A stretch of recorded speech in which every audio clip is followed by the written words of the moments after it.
बच्चों। तो इलेक्ट्रॉन की एंथैल्पी क्या होता है, देखो बहुत ध्यान से सुनो। अदिति सब वापस आ जाओ यहाँ पर और ध्यान से देखो। तो किसी भी एटम में जब इलेक्ट्रॉन का ऐड होना होता है, किसी भी एटम में जब इलेक्ट्रॉन का ऐड होता है तो क्या होता है, एनर्जी रिलीज होती है। बच्चों एक चीज हमेशा ध्यान रखो, एक कंसेप्ट, कि जब भी फोर्स ऑफ अट्रैक्शन होगा दो अपोजिट चार्ज के बीच में तो हमेशा एनर्जी रिलीज होगी। हमेशा ध्यान रखना, मैंने बॉन्डिंग में भी आपको समझाया था कि जब भी दो चीजों के बीच में बॉन्ड बनता है या उनके बीच में अट्रैक्शन होता है तो अट्रैक्शन से हमेशा एनर्जी रिलीज होती है। हमेशा ध्यान रखो बच्चों, अट्रैक्शन से हमेशा एनर्जी रिलीज होती है। तो यहाँ पर क्या होता है कि जब किसी एटम में है ना इलेक्ट्रॉन ऐड होता है, मतलब क्या हो रहा है कि न्यूक्लियस इस इलेक्ट्रॉन को अपनी तरफ खींच रहा है। तो जब न्यूक्लियस इस इलेक्ट्रॉन को अपनी तरफ खींचेगा तो it causes the release of energy, और इसी एनर्जी को हम क्या बोलते हैं बच्चों, क्योंकि एंथैल्पी आप जानते हो क्या होता है, एनर्जी। तो इसी एनर्जी को हम क्या बोलते हैं बच्चों, इलेक्ट्रॉन गेन एंथैल्पी, राइट।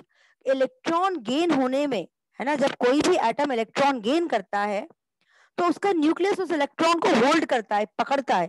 तो because of that attractive force, है ना, because of that attractive force क्या होता है बच्चों, एक एक एनर्जी रिलीज होती है, और उस एनर्जी को हम बोलते हैं electron gain enthalpy. Anushka still has not join and अक्स ने ज्वाइन कर लिया, चलो ठीक है। साइमन यू आर लेट, ये साइमन है लेट। में जब इलेक्ट्रॉन ऐड होता है साइमन तो उस दौरान एनर्जी रिलीज होती है, और जब वो एनर्जी रिलीज होती है तो उसको अपन बोलते हैं इलेक्ट्रॉन गेन एंथैल्पी। ठीक है, चलो ये हो गया। तो किसी भी एटम में जब इलेक्ट्रॉन गेन होता है, क्योंकि उसका न्यूक्लियस इलेक्ट्रॉन को अपने तरफ अट्रैक्ट कर रहा है, खींच रहा है, तो जब भी दो चीजों के बीच में अट्रैक्टिव फोर्स होता है, जनरेट होता है, तो एनर्जी रिलीज होती है ना। और जब एटम में कभी इलेक्ट्रॉन ऐड होता है तो उस दौरान एनर्जी रिलीज होती है, उस एनर्जी को अपन बोलते हैं इलेक्ट्रॉन गेन एंथैल्पी। अब देखिए अगर हम लेफ्ट टू राइट जा रहे हैं पीरियड में, when we are moving from left to right, है ना, तो देखिए लेफ्ट टू राइट जाने में बच्चों क्या होता है, आप जानते हो न्यूक्लियर चार्ज बढ़ता है ना। जैसे यहाँ पर एक इलेक्ट्रॉन, एक प्रोटॉन, फिर है ना दो प्रोटॉन, फिर तीन प्रोटॉन, फिर चार प्रोटॉन। तो उससे कारण क्या हो रहा है, साइज आप देख रहे हो छोटा होता जा रहा है। साइज छोटा होता जा रहा है तो क्या हो रहा है कि न्यूक्लियस का जो होल्ड है इनकमिंग इलेक्ट्रॉन पे वो बढ़ेगा। बोलो हाँ के ना। भाई जितना साइज छोटा होगा उतना डिस्टेंस कम होगा ना इनकमिंग इलेक्ट्रॉन और न्यूक्लियस के बीच में। जितना छोटा साइज होगा उतना डिस्टेंस कम होगा इनकमिंग इलेक्ट्रॉन और न्यूक्लियस के बीच में। और जितना इलेक्ट्रॉन कम होगा उतना अट्रैक्शन ज्यादा होगा, और जितना अट्रैक्शन ज्यादा होगा उतनी ज्यादा एनर्जी रिलीज होगी। तो हम ये कह सकते हैं कि electron gain enthalpy becomes more negative as we move from left to right. Electron gain more negative क्यों, क्योंकि जब एनर्जी रिलीज होती है, जब भी एनर्जी रिलीज होती है तो उसका साइन कन्वेंशन क्या होता है, नेगेटिव। जब भी एनर्जी रिलीज होती है तो साइन कन्वेंशन होता है नेगेटिव। तो यहाँ पर एनर्जी रिलीज हो रही है तो ऑब्वियस सी बात है जितनी ज्यादा एनर्जी रिलीज होगी उतना ज्यादा वो वैल्यू नेगेटिव में होती जाएगी। आप समझ रहे हो मेरी बात। तो अगर हम लेफ्ट टू राइट जा रहे हैं तो साइज छोटा होता जा रहा है, साइज छोटा होता जा रहा है तो न्यूक्लियस का और इनकमिंग इलेक्ट्रॉन का जो डिस्टेंस है बच्चों वो कम होता जा रहा है, क्योंकि साइज छोटा होता जा रहा है। जब न्यूक्लियस और इनकमिंग इलेक्ट्रॉन का डिस्टेंस कम होगा तो फोर्स ऑफ अट्रैक्शन ज्यादा होगा। जब फोर्स ऑफ अट्रैक्शन ज्यादा होगा तो एनर्जी ज्यादा रिलीज होगी। तो हम ये कह सकते हैं कि as we move from left to right in a period more energy will be get release, because bonding strong होती जा रही है। क्यों बॉन्डिंग स्ट्रांग होती जा रही है, क्योंकि साइज छोटा होता जा रहा है तो डिस्टेंस कम होता जा रहा है, तो फोर्स ऑफ अट्रैक्शन बढ़ता जा रहा है। फोर्स ऑफ अट्रैक्शन जितना बढ़ेगा उतनी ज्यादा एनर्जी रिलीज होगी। तो हम ये कह सकते हैं कि एनर्जी ज्यादा रिलीज होती जा रही है जैसे हम लेफ्ट में जा रहे हैं। तो हम ये कह सकते हैं कि electron gain enthalpy becomes more negative as we move from left to right. आप सबको समझ में आया मैंने क्या बोला, एक बार और समझाना है। स्निग्ध के समझ में आ गया, स्निग्ध। देखो बच्चों होता क्या है, मैं फिर से समझा रही हूँ। एंथैल्पी क्या होती है, एंथैल्पी मतलब एनर्जी। तो जब किसी एटम में जब इलेक्ट्रॉन ऐड होता है, तो इलेक्ट्रॉन ऐड होता है मतलब कैसे ऐड हो रहा है कि उस एटम के अंदर न्यूक्लियस है, और न्यूक्लियस जो है वो इलेक्ट्रॉन को अपनी तरफ खींच रहा है। तो मतलब न्यूक्लियस और इलेक्ट्रॉन, जो इलेक्ट्रॉन ऐड होने के लिए आ रहा है, उनके बीच में एक अट्रैक्टिव फोर्स जनरेट हो रहा है ना। तो बच्चों याद रखना कि जब भी अट्रैक्शन होगा इनकमिंग इलेक्ट्रॉन और न्यूक्लियस के बीच में, जब भी अट्रैक्शन होगा एनर्जी रिलीज होगी, है ना। जब कभी भी अट्रैक्शन होगा इनकमिंग इलेक्ट्रॉन और न्यूक्लियस के बीच में तो एनर्जी रिलीज होगी, ठीक है। और इसी एनर्जी को अपन बोलते हैं इलेक्ट्रॉन गेन एंथैल्पी, है ना। अब देखो आप ये ध्यान रखना कि जब एनर्जी रिलीज होती है तो उसका साइन कन्वेंशन नेगेटिव होता है, और जब एनर्जी एब्जॉर्ब होती है तो उसका साइन जो है वैसे पॉजिटिव में लिखते हैं। तो हमेशा ध्यान रखो बच्चों, जब भी एनर्जी रिलीज होगी हम उसको नेगेटिव में लिखेंगे। जैसे अगर suppose 2 kilo joule energy release हुई तो हम लिखेंगे -2 किलो जूल। अगर 2 किलो जूल एनर्जी एब्जॉर्ब हुई तो हम लिखेंगे +2 किलो जूल। याद रखना, तो रिलीज मतलब नेगेटिव साइन होता है, एक्सोथर्मिक प्रोसेस है ना। तो इलेक्ट्रॉन गेन एंथैल्पी मतलब कि जब इलेक्ट्रॉन ऐड होता है किसी एटम में, तो वो न्यूक्लियस जो है इलेक्ट्रॉन को होल्ड करा हुआ होता है, उसको एक अट्रैक्ट करा हुआ होता है, तो उसके अट्रैक्शन से एनर्जी रिलीज होती है ना। तो जितनी एनर्जी सिस्टम की एनर्जी कम होगी उतना सिस्टम स्टेबल होगा। ध्यान रखना, कोई भी चीज स्टेबल कब होती है, जब वो लीस्ट एनर्जी पे हो, है ना। जब उसकी जितनी एनर्जी उसकी कम होगी सिस्टम की, वो सिस्टम उतना ज्यादा स्टेबल होगा। तो याद रखो, किसी भी एटम में जब इलेक्ट्रॉन ऐड होगा तो उस एटम का जो न्यूक्लियस है वो उस इलेक्ट्रॉन को होल्ड करेगा, पकड़ेगा, और जब वो उसके उनके बीच में अट्रैक्शन होगा तो एनर्जी रिलीज होगी, और वो एनर्जी को हम क्या बोलते हैं, इलेक्ट्रॉन गेन एंथैल्पी, और वो हमेशा नेगेटिव में होती है। अब हम बात करते हैं पीरियोडिसिटी की, कि जब हम लेफ्ट टू राइट जाते हैं तो इलेक्ट्रॉन गेन एंथैल्पी नेगेटिव होती है कि पॉजिटिव होती है। तो electron gain enthalpy becomes more negative, मतलब ज्यादा नेगेटिव होती जाती है लेफ्ट टू राइट जाने पे। मतलब क्यों ज्यादा नेगेटिव होती जाती है, मतलब जब हम लेफ्ट टू राइट जा रहे हैं तो इलेक्ट्रॉन का एडिशन एटम के अंदर आसानी से हो रहा है। आसानी से इलेक्ट्रॉन का एडिशन क्यों हो रहा है बच्चों, देखो, जितना हमें ये पता है ना कि जब हम लेफ्ट टू राइट जाते हैं तो न्यूक्लियर चार्ज बढ़ता है, नंबर ऑफ शेल नहीं बढ़ते। न्यूक्लियर चार्ज बढ़ता है, नंबर ऑफ शेल नहीं बढ़ते, मतलब साइज डिक्रीज होता है लेफ्ट टू राइट जाने में। तो जब साइज डिक्रीज होगा, जितना साइज छोटा होता जाएगा लेफ्ट टू राइट जाने में, उतना न्यूक्लियस और इनकमिंग इलेक्ट्रॉन, जो इलेक्ट्रॉन बाहर से ऐड होने के लिए आ रहा है, उनके बीच का डिस्टेंस कम होगा। ये तो आप जानते हो ना कि जितना साइज छोटा होगा एटम का, न्यूक्लियस और इनकमिंग इलेक्ट्रॉन का डिस्टेंस उतना कम होगा। ये चीज समझ में आई Japneet, Anushka, Aadrika? Yes ma'am. Size छोटा होगा, जितना साइज छोटा होगा उतना इनकमिंग इलेक्ट्रॉन न्यूक्लियस के बीच का डिस्टेंस कम होगा, और जितना डिस्टेंस कम होगा उतना फोर्स ऑफ अट्रैक्शन ज्यादा होगा। जितना फोर्स ऑफ अट्रैक्शन होगा बच्चों, उतनी ज्यादा एनर्जी रिलीज होगी। तो हम ये कह सकते हैं कि जब हम लेफ्ट टू राइट जाते हैं तो ज्यादा से ज्यादा एनर्जी रिलीज होती है। तो हम ये कह सकते हैं कि electron gain enthalpy becomes more negative as we move from left to right. Children, is it okay? Top to bottom जा रहे हैं, जब हम ऊपर से नीचे जा रहे हैं तो एटम का साइज जो है बच्चों वो बढ़ता जा रहा है ना। जब हम ऊपर से नीचे जा रहे हैं तो एटम का साइज बढ़ता जा रहा है। तो देखो बच्चों, जब एटम का साइज ऊपर से नीचे जाने में बढ़ेगा तो आप ये जानते हो ना कि इनकमिंग इलेक्ट्रॉन और न्यूक्लियस का बीच का डिस्टेंस बढ़ेगा। बोलो हाँ के ना, है ना। जितना साइज बढ़ेगा ऊपर से नीचे जाने में क्या होता है, नंबर ऑफ शेल बढ़ते हैं। नंबर ऑफ शेल बढ़ते हैं तो क्या होता है मुझे बताओ, नंबर ऑफ शेल बढ़ने के कारण क्या होता है कि आपका जो डिस्टेंस होता है इनकमिंग इलेक्ट्रॉन न्यूक्लियस के बीच में, वो बढ़ता जाएगा। और जितना इनकमिंग इलेक्ट्रॉन न्यूक्लियस के बीच का डिस्टेंस बढ़ता जाएगा, उतना इलेक्ट्रॉन आसानी से ऐड नहीं हो पाएगा बच्चों। क्योंकि देखो, इलेक्ट्रॉन क्यों ऐड हो रहा है, क्योंकि न्यूक्लियस उसे पकड़ रहा है, एक फोर्स, अट्रैक्टिव फोर्स उसे पकड़ के अपने पास बैठा रहा है, अपने एटम के अंदर बैठा रहा है।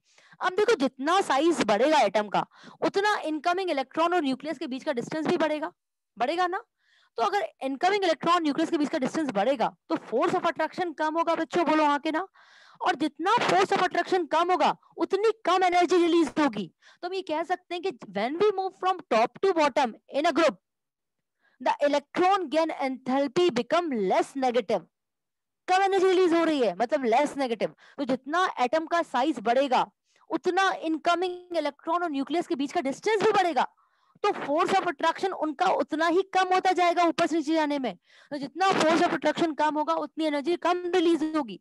तो हम ये कह सकते हैं कि electron gain enthalpy become less negative as we move from top to bottom. Is it okay Aditi, Pravanshi? Please बोलो आद्रिका। है कि जब हम लेफ्ट टू राइट जाते हैं तो एटम का साइज छोटा होता है। एटम का साइज छोटा होता है तो जो डिस्टेंस होता है इनकमिंग इलेक्ट्रॉन न्यूक्लियस के बीच का, वो कम होता जाता है। तो इलेक्ट्रॉन का एडिशन आसानी से होता जाता है। तो हम जब हम लेफ्ट टू राइट जाते हैं तो ज्यादा एनर्जी रिलीज होती है। तो हम कह सकते हैं कि electron gain enthalpy becomes more negative. लेकिन जब हम ग्रुप में ऊपर से नीचे जाते हैं तो नंबर ऑफ शेल्स बढ़ने के कारण एटम का साइज बढ़ता है। और एटम का साइज बढ़ने के कारण जो डिस्टेंस होता है इनकमिंग इलेक्ट्रॉन और न्यूक्लियस का बीच का साइज जो है वो बढ़ता जाता है। और क्योंकि उनका साइज बढ़ता, उनका डिस्टेंस बढ़ता जाता है, तो उनके बीच का फोर्स ऑफ अट्रैक्शन कम होता जाता है। तो जितना उनके बीच का फोर्स ऑफ अट्रैक्शन कम होगा उतनी कम एनर्जी रिलीज होगी। तो हम ये कह सकते हैं कि electron gain enthalpy become less negative as we move from top to bottom. Is it okay? बता दो, मेरा क्वेश्चन ये है कि अब मुझे बताओ कि सबसे ज्यादा नेगेटिव इलेक्ट्रॉन गेन एंथैल्पी पूरे पीरियोडिक टेबल में देखा जाए तो कौन से ग्रुप की होगी सबसे ज्यादा negative? Yes Japneet, hydrogen. Japneet my question goes to you. नहीं नहीं ma'am I am not talking to you. Yes yes Japneet. Ma'am question repeat कर दीजिए क्या? हाँ बेटा, if I talk about the all the groups in periodic table तो कौन से ग्रुप की इलेक्ट्रॉन गेन एंथैल्पी जो है या कौन से एटम्स की, कौन से एलिमेंट की इलेक्ट्रॉन गेन एंथैल्पी सबसे ज्यादा नेगेटिव होगी? मैम मेरे को नाम नहीं पता, पर जो सबसे लेफ्ट में और सबसे नीचे होगा। लेफ्ट में मतलब लेफ्ट तो यहाँ हो गया बेटा, यस मैम। तो नेगेटिव बोल रही हूँ मैं, नेगेटिव जपनीत। सबसे अरे ज्यादा नेगेटिव तो वो सबसे राइट में और सबसे ऊपर। सबसे राइट में तो सब नोबल गैसेस हैं, और नोबल गैसेस का तो ऑक्टेट कंप्लीट है ना जपनीत। उनके पास तो, उनको तो कोई जरूरत ही नहीं है इलेक्ट्रॉन की, they are noble, they are inert, they octet is complete. Japneet तुम मैम बताओ। हैलोजेंस। हैलोजेंस की, वेरी गुड प्रवंशी। क्यों? क्योंकि नोबल गैसेस की इलेक्ट्रॉन की एंथैल्पी तो पॉजिटिव में होगी। उनमें तो उन्हें तुम देने के, भाई जिसके पास गाड़ी बंगला मोबाइल सब कुछ हो, उसको उसको क्या जरूरत है नौकरी करने की, उसको क्या जरूरत है बिजनेस करने की? वो तो घर में आराम से ऐश करेगा। नोबल गैस के पास सब कुछ है, जो उनको अपनी लाइफ में सारी सुख सुविधा चाहिए वो सारी सुख सुविधा उनके लाइफ में उनके पास है। उन्हें क्या जरूरत है बॉन्ड बनाने की, उन्हें क्या जरूरत है इलेक्ट्रॉन देने की या लेने की? है ना जपनीत भाई? बोल की टेंडेंस, जिसकी जिस एटम की टेंडेंसी नहीं होती इलेक्ट्रॉन ऐड हो लेने की, उनकी इलेक्ट्रॉन की एंथैल्पी पॉजिटिव में होती है, या जीरो बोलो उसको, क्योंकि उनकी टेंडेंसी नहीं है इलेक्ट्रॉन लेने की। जो भी एटम हाफ फिल्ड और फुली फिल्ड होते हैं, याद रखो उनकी इलेक्ट्रॉन की एंथैल्पी पॉजिटिव या जीरो होती है।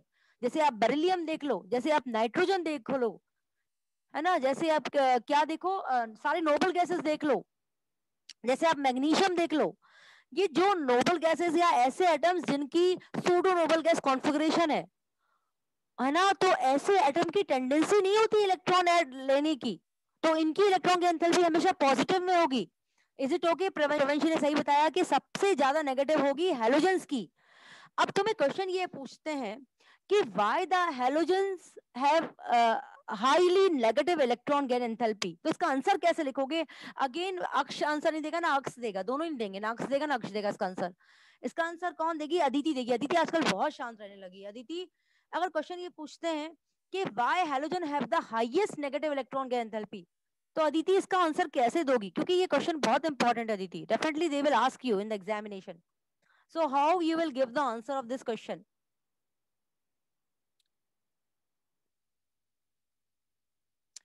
आपसे पूछा जाएगा कि हैलोजन की बहुत हाईली नेगेटिव इलेक्ट्रॉन की एंथैल्पी क्यों होती है? यस स्नेग्ध, आप बोलो आंसर स्नेग्ध।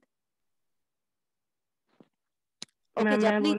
मैम हाँ क्योंकि प्लीज उनका जपनीत। साइज छोटा होता है उनके शेल का। साइज छोटा होता है, और एक रीजन साइज छोटा होता है, ठीक है जपनीत। दूसरा रीजन आप बोलो। मैम तो उसमें इलेक्ट्रॉन से डिस्टेंस कम होता है तो रिलीज एनर्जी। हाँ तो इस अपन ये सब अपन ये लिखेंगे because of small size and high nuclear charge. पहला रीजन तो ये हो गया, और दूसरा सबसे इंपॉर्टेंट जो लिखना मत भूलना, because they require only one electron to get complete its octet. मैं तुमसे ये बोलूं कि तुम्हारे पास 99 रुपीज है, 1 रुपी वो टेबल पे पड़ा है, तुम अगर उसको ले लोगे तो पूरे 100 रुपीज हो जाएंगे, और तुम क्या करोगे? फटाक से 1 रुपीज को उठा के अपने पूरे 100 रुपीज कर लोगे। तो उसी तरह से हेलोजन को भी केवल मात्र एक इलेक्ट्रॉन की जरूरत है अपना ऑक्टेट कंप्लीट करने के लिए।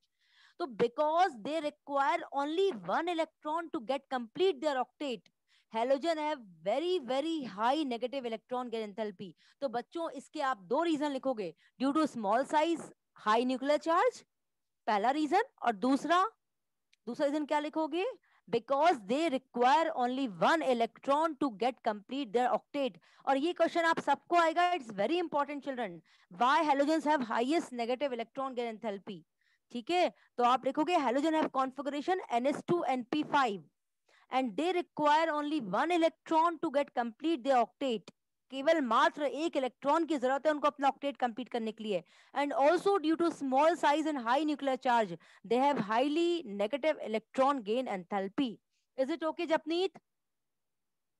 इलेक्ट्रॉन गैस एंथैल्पी होती है नोबल गैसेस की, नाइट्रोजन की, बेरिलियम की, फास्फोरस की, मैग्नीशियम की, जो भी नोबल गैसेस हैं या जिनका configuration pseudo noble gas configuration है, उन सब की इलेक्ट्रॉन गैस एंथैल्पी जीरो या फिर पॉजिटिव होगी, बिकॉज उनका ऑक्टेट हाफ फिल्ड और फुली फिल्ड, सॉरी उनका ऑक्टेट कंप्लीट है या फिर हाफ फिल्ड है या फिर फुली फिल्ड है। And half filled and fully filled atoms are highly stable. जो हाफ फिल्ड और फुली फिल्ड एटम होते हैं वो बहुत ज्यादा स्टेबल होते हैं, उन्हें कोई जरूरत नहीं है किसी पैसे वैसे की, इसलिए there electron gas enthalpy is zero और पॉजिटिव। ठीक है, उन्हें जरूरत ही नहीं इलेक्ट्रॉन एक्सेप्ट करने की, तो there electron gas enthalpy will be zero और पॉजिटिव, क्योंकि उनका स्टेबल कॉन्फ़िगरेशन है। हाफ फिल्ड और फुली फिल्ड वाले एटम जो होते हैं उनका कॉन्फ़िगरेशन स्टेबल होता है, वो अपनी जिंदगी से बेहद खुश होते हैं, उन्हें ज्यादा काम करने की जरूरत नहीं पड़ती। इज इट ओके बच्चों? हाँ बेटा, अब एक सबसे इंपॉर्टेंट क्वेश्चन जो मैं करवाने जा रही हूँ, थोड़ा सा एक चीज मुझे बताओ बच्चों, कि मैं यहाँ पर एक्सेप्शन है, यहाँ पर हमने एक चीज पढ़ी अभी कि जब हम ग्रुप में ऊपर से नीचे जाते हैं, जैसे हम जा रहे हैं ऑक्सीजन से लेके सल्फर, ठीक है, या फिर हम जा रहे हैं यहाँ पर फ्लोरीन से लेके क्लोरीन, ठीक है, या फिर हम जा रहे हैं नीचे नाइट्रोजन से फास्फोरस, तो आपको पता है ना कि जब हम ग्रुप में नीचे जाते हैं तो इलेक्ट्रॉन गैस एंथैल्पी जो है वो इट बिकम लेस नेगेटिव होती जाती है, क्योंकि साइज बड़ा हो रहा है तो अट्रैक्शन कम होता है ना, हमने यही पढ़ा अभी। तो मुझे बताओ कि आप मुझे बताओ कि किसकी इलेक्ट्रॉन एंथैल्पी ज्यादा होगी, सल्फर की ज्यादा होगी, ऑक्सीजन की ज्यादा होगी, कि क्लोरीन की ज्यादा होगी, फ्लोरीन की ज्यादा होगी, कि फास्फोरस की ज्यादा होगी, कि नाइट्रोजन की ज्यादा होगी? यस जपनीत आप बताओ। मैम जपनीत हाँ मैम यस नाइट्रोजन की ज्यादा। नाइट्रोजन की ज्यादा होगी, वेरी गुड बेटा, मतलब यही मैं चाहती हूँ कि अपना दिमाग लगाओ। यस साइमन आप बोलो। Simon Simon sorry snake, sorry यार, सॉरी स्नेक, तुम्हारा पता है साइमन का तुम्हारा नाम है, साइमन साइमन बोलती रहती हूँ। यस स्नेक बेटा बोल, सॉरी स्नेक बोल। मैम फ्लोरीन की ज्यादा होगी। देख मैं ना इन तीनों में नहीं पूछ रही हूँ बेटा, मैं I am talking about the group, है ना। फ्लोरीन यस क्लोरीन में से मैम। तुमने बोला फ्लोरीन की होगी और जपनीत ने बोला नाइट्रोजन की होगी, तो वो बिल्कुल सही बोला, तुम लोगों ने दिमाग तो सही लगाया और ऐसा ही होना चाहिए। बट अगर ऐसा होता तो मैं अलग से पढ़ाती नहीं ना बच्चों। Actually it is a exception बच्चों कि ये ग्रुप 15 16 17 में ऐसा देखने को मिलता है। होता ये है कि ऊपर से नीचे आने में इलेक्ट्रॉन की एंथैल्पी जो है वो लेस नेगेटिव होनी चाहिए, बट ऐसा नहीं होता। आपको पता है फास्फोरस की इलेक्ट्रॉन की एंथैल्पी नाइट्रोजन से ज्यादा होती है, सल्फर की ऑक्सीजन से ज्यादा होती है और क्लोरीन की फ्लोरीन से ज्यादा होती है। और ये क्वेश्चन ना केवल 11 बल्कि 12th में भी आता है, सीबीएसई बोर्ड का ये फेवरेट क्वेश्चन है ना। तो इसलिए बच्चों आपको ये अच्छे से पढ़ना है, क्योंकि ये आंसर आपको 12th में भी पढ़ना है, ठीक है। Is it okay? मैम तो बस ये 3 में ही रहती है क्या? हाँ ये सिर्फ 3 में ही सिर्फ एक्सेप्शन है, ये ध्यान रखना, ये 3 में एक्सेप्शन, क्योंकि एक्सट्रीमली राइट हैंड साइड में हो जाते हैं ना बच्चों ये, इसलिए ये 3 में ही होता है ऐसा, है ना, क्योंकि because they are extremely at the right hand side, क्योंकि नोबल गैस तो फिर पॉजिटिव हो जाता है और बाकी इधर वाले राइट हैंड साइड में जाते हैं तो उतना कोई प्रॉब्लम नहीं होता, ठीक है। Anushka are you there? तो फिर किसने लीव कर दिया अगर अनुष्का यहाँ है तो?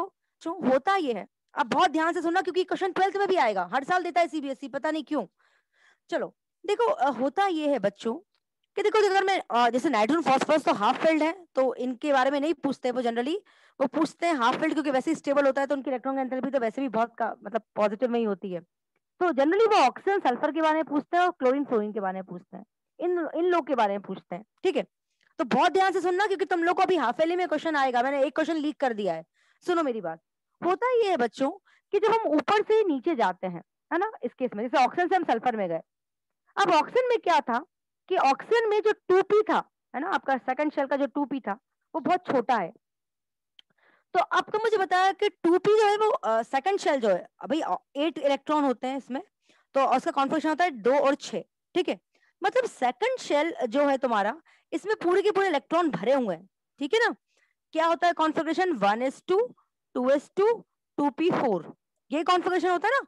तो सेकंड शेल में आप देख रहे हो कि पूरे 6 इलेक्ट्रॉन भरे हुए हो। अब सेकंड शेल में छोटा सा सेकंड शेल, कॉम्पैक्ट साइज, मतलब 2p तो छोटा ही होगा ना, ऑब्वियस सी बात है। तो 2p छोटा सा है, उसमें 6 इलेक्ट्रॉन देखो ना, 2s2 2p4, 6 इलेक्ट्रॉन फंस के बैठे हुए हैं, ऑलरेडी फंस के बैठे हैं। तो जब दूसरा इलेक्ट्रॉन, जो नया इलेक्ट्रॉन ऐड होने को आएगा, तो ये 6 इलेक्ट्रॉन क्या बोलेंगे यार, कि यार भाई वैसे ही हमारा जो है न्यूक्लियर चार्ज काफी बड़ा हुआ है और साइज हमारा 2p बहुत छोटा है ना, 2p हमारा जो साइज है बहुत छोटा है, तो हम ही सब फंस के बैठे हैं, ऊपर से तुम और आ रहे हो एंटर होने के लिए, तो जगह कहां से बचेगी? तो वो क्या करते हैं, इसको रिपल करते हैं, थोड़ा सा इसको रिपल करते हैं। तो रिपल्शन करने में एनर्जी खर्च हो जाती है। जबकि जब हम ऑक्सीजन से सल्फर में आते हैं तो सल्फर में क्या आता है, सल्फर में 3p है, वैलेंस शेल सल्फर का क्या है 3p है। जो 3p होता है ना बच्चों वो बड़ा है, तो बड़ा है तो इलेक्ट्रॉन जो है 4 इलेक्ट्रॉन जो भी है वो दूर दूर बैठे हैं, क्योंकि 3p में तो 2p में 4 है, 3p में भी 4 ही होंगे। तो जो 4 इलेक्ट्रॉन है ना बच्चों वो दूर दूर बैठे हैं, तो आराम से अपनी जगह पे सो रहे हैं ये। अब अगर 5वां इलेक्ट्रॉन ऐड होने आएगा तो इन 4 इलेक्ट्रॉन तो अपनी जगह पे सो रहे हैं, इन्हें कोई फर्क नहीं पड़ता, वो कहेगा तुम्हें जहां आना है आओ, हम तो सो रहे हैं, हमें क्या करना, हम तो आराम कर रहे हैं, तुम्हें आना है आओ, नहीं आना है मत आओ। तो कोई रिपल्शन नहीं होगा इनके बीच में। तो जो जो इनकमिंग इलेक्ट्रॉन है वो आसानी से आ जाएगा, आसानी से आ जाएगा, मतलब जितना इलेक्ट्रॉन आसानी से एटम के अंदर ऐड होगा उतनी ज्यादा एनर्जी रिलीज होगी, ऑब्वियस सी बात है। तो आप ये देखोगे कि सल्फर के केस में जो एनर्जी है वो ज्यादा रिलीज होगी एज कंपेरेटिव टू ऑक्सीजन, क्योंकि ऑक्सीजन का कॉम्पैक्ट 2p सबशेल है, छोटा सा 2p है, उसमें 4 इलेक्ट्रॉन फंस फंस के बैठे हैं। उसी तरह से अगर मैं फ्लोरीन और क्लोरीन की बात करूं बच्चों, तो फ्लोरीन में 2p में 5 इलेक्ट्रॉन है, लो और 5 इलेक्ट्रॉन बढ़ गए यहाँ पर, तो है ना, 5 इलेक्ट्रॉन और फंस फंस के बैठे हैं। क्या कॉन्फ़िगरेशन होता है फ्लोरीन का 2s2 2p5, p में 5 इलेक्ट्रॉन, छोटा सा 2p यार, उसमें 5 इलेक्ट्रॉन फंस फंस के बैठे हैं। फिर से ज्वाइन करना है बच्चों, फिर से ज्वाइन करना है, ये चैप्टर आज कंप्लीट करना है हमें। तो 2p में 5 इलेक्ट्रॉन फंस फंस के बैठे हैं, ऊपर से छठा इलेक्ट्रॉन और ऐड होने के लिए आ रहा है, 6 electron is coming to add. तो ये क्या बोलेगा 2p के इलेक्ट्रॉन, क्या बोलेंगे उसको कि भाई हम वैसे ही फंस फंस के बैठे हैं, तुम और ऐड होने के लिए आ रहे हो। तो वो क्या करेंगे, इसको रिपल करेंगे, इसको धक्का मारेंगे, तो रिपल्जन में फिर एनर्जी रिलीज हो जाएगी, मतलब एनर्जी खर्च हो जाएगी, सॉरी। तो जबकि क्लोरीन में क्या हुआ, क्लोरीन में 3p है, 3p में जो इलेक्ट्रॉन है 5 वो दूर दूर बैठे हैं अपनी जगह पे, सो रहे हैं आराम से।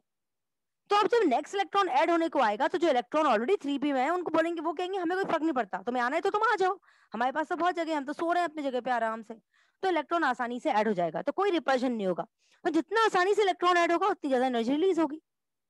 जबकि अगर हम और नीचे जाएंगे, ब्रोमीन में जाएंगे, तो अब तो साइज इतना बढ़ गया है कि फोर्स ऑफ अट्रैक्शन कम हो जाएगा, तो उसकी एनर्जी जो है उससे भी कम होगी।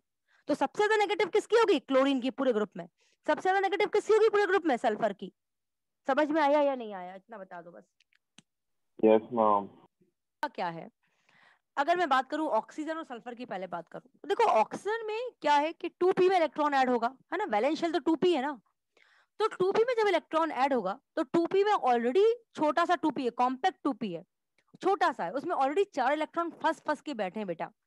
तो इलेक्ट्रॉन के एंथैल्पी मतलब जब इनकमिंग इलेक्ट्रॉन ऐड होने आएगा तो क्या होगा कि जो 4 इलेक्ट्रॉन जो बैठे हैं 2p में वो उसे धक्का मारेंगे, उसे रिपल करेंगे।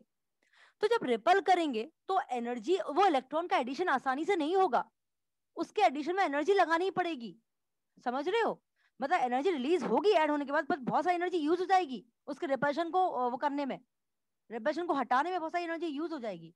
जबकि सल्फर में जब इलेक्ट्रॉन ऐड होने आएगा तो सल्फर का 3p है, 3p का साइज बड़ा है, उसमें जो 4 इलेक्ट्रॉन है वो दूर दूर बैठे हैं, तो 3p में इलेक्ट्रॉन आसानी से ऐड हो जाएगा, उसमें कोई रिपल्शन में एनर्जी खर्च नहीं होगी। तो ऑब्वियस सी बात है किसमें ज्यादा एनर्जी रिलीज हुई, सल्फर में। जो सल्फर में इलेक्ट्रॉन आसानी से ऐड हो गया। उसी तरह से फ्लोरीन की बात करें फ्लोरीन में 2p में कितने इलेक्ट्रॉन है, 5 इलेक्ट्रॉन बैठे हुए हैं। बच्चों 5 इलेक्ट्रॉन 2p में बैठे हैं तो अगेन फंसकर बैठेंगे ना, आप सोचो ना, 5 इलेक्ट्रॉन, छोटा सा 2p है यार, 2p तो छोटा ही होगा ना, ऊपर है सबसे ऊपर तो छोटा ही है, 2p में 5 इलेक्ट्रॉन फंस फंस के बैठे हैं। 6 इलेक्ट्रॉन ऐड होने आएगा तो वो 5 इलेक्ट्रॉन क्या बोलेंगे, उसे रिपल करेंगे ना, उसे दे विल रिपल ईच अदर, क्योंकि छोटी जगह पे सेम चार्ज के इलेक्ट्रॉन बैठे हैं और 5वां और ऐड होने, 6वां और ऐड होने आ रहा है, तो दे विल रिपल के भाई नहीं, there is no any space, they will repel the incoming electron, they will not allow the incoming electron to add easily on the in the shell, ठीक है। जबकि अगर हम बात करें क्लोरीन की तो क्लोरीन में 3p है, 3p बड़ा होता है बच्चों, 3p बड़ा है, मतलब उसके उसमें जो 5 इलेक्ट्रॉन है दे आर सिटिंग अपार्ट, दूर दूर बैठे हैं, तो वो कोई रिपल्सिव फोर्स नहीं लगाएंगे इनकमिंग इलेक्ट्रॉन को, तो जो इनकमिंग इलेक्ट्रॉन है वो आसानी से उसमें आके बैठ जाएगा, समझ रहे हो, इनकमिंग इलेक्ट्रॉन उसमें आसानी से आके बैठ जाएगा। तो जब जितनी आसानी से इलेक्ट्रॉन आकर बैठेगा उतनी ज्यादा एनर्जी रिलीज होगी। तो हम ये कह सकते हैं कि क्लोरीन की इलेक्ट्रॉन की एंथैल्पी फ्लोरीन से ज्यादा होगी, या सल्फर की इलेक्ट्रॉन की एंथैल्पी ऑक्सीजन से ज्यादा होगी। अदिति समझ में आया? ये जो मतलब इलेक्ट्रॉन जैसे आप बोल रहे हो कि मतलब उसमें कम जगह है तो इसलिए वो फ्लोरीन में नहीं आ पाता है इतनी हाँ आसानी से, बट फ्लोरीन में आ जाता है। तो मैम बिल्कुल, फिर इसमें तो फिर बाकी उसमें ऐसा क्यों नहीं होता है? मतलब तुम किस में बात कर रही हो? देखो फ्लोरीन सबसे छोटा है, मतलब मत- क्लोरीन की, अच्छा ब्रोमीन आयोडीन की बात कर रही हो तुम? ब्रोमीन हाँ आयोडीन, हाँ हाँ वेरी गुड हाँ बेटा। देखो बस मैं यही तो चाहती हूँ, क्वेश्चन पूछो, बात करो मुझसे। देखो होता ये है ना, देखो होता ये है कि ब्रोमीन का साइज इतना ज्यादा बढ़ गया है बेटा अदिति, कि देखो इनकमिंग इलेक्ट्रॉन उस केस में, अब ब्रोमीन आयोडीन केस में क्या हो गया कि शेल नंबर अब चौथा शेल आ गया इसमें। तो अदिति हो क्या रहा है, एक फैक्टर क्या यहाँ पर हो गया, कि जो डिस्टेंस है इनकमिंग इलेक्ट्रॉन शेल का, वो डिस्टेंस बहुत ज्यादा बढ़ गया अदिति, तुम समझ रही हो? तो डिस्टेंस जितना बढ़ेगा उतना न्यूक्लियस का जो फोर्स ऑफ अट्रैक्शन है इनकमिंग इलेक्ट्रॉन के ऊपर वो कम हो जाएगा अदिति, तुम समझ रही हो अदिति? जितना अब ब्रोमीन के केस में क्या हो रहा है अदिति के, तुम देख रही हो ना कि न्यूक्लियस और इनकमिंग इलेक्ट्रॉन, क्योंकि शेल बढ़ गया, एक और शेल ऐड हो गया, तो डिस्टेंस बहुत ज्यादा बढ़ गया अदिति। डिस्टेंस बढ़ जाने से क्या हो रहा है, फोर्स ऑफ अट्रैक्शन उतना ज्यादा तेजी से नहीं हो रहा अदिति, समझ रही हो तुम? यस है ना? मैम तो ये यस रीजन है, मैम समझ में आया अब तुम्हें? और वैसे भी पता है हम्म दीदी ये सारी एक्सपेरिमेंटल चीजें होती हैं, तो वो लोग एक्सपेरिमेंट करके जो हमें बताते हैं वो हमें मानना पड़ता है, समझ रही हो? यस मैम तो इसको फटाफट रिपीट करो, इज वेरी इंपॉर्टेंट कि एक क्वेश्चन है कि व्हाट डू यू एक्सपेक्ट, हालांकि आज अक्ष चतुर्वेदी सारे नोट्स आपको भेज देगा, तो फिर भी एक क्वेश्चन लिख लो जरा प्लीज, आप एक क्वेश्चन लिखो बिकॉज इट्स इंपॉर्टेंट। लिखो would you expect the second electron gain enthalpy of, और प्लीज सेकंड टाइम आपको लॉग इन फिर से होना है, write down, would you expect the second electron gain enthalpy of oxygen is, would you expect the second electron gain enthalpy of oxygen is, would you expect the second electron gain enthalpy of oxygen is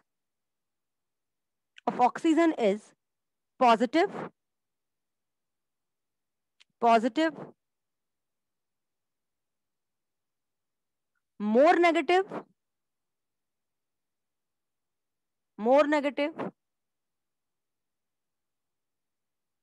or less negative than first, justify? फिर से question repeat कर रही हूं मैं, would you expect the second electron gain enthalpy of oxygen is positive, more negative, or less negative than the first, justify?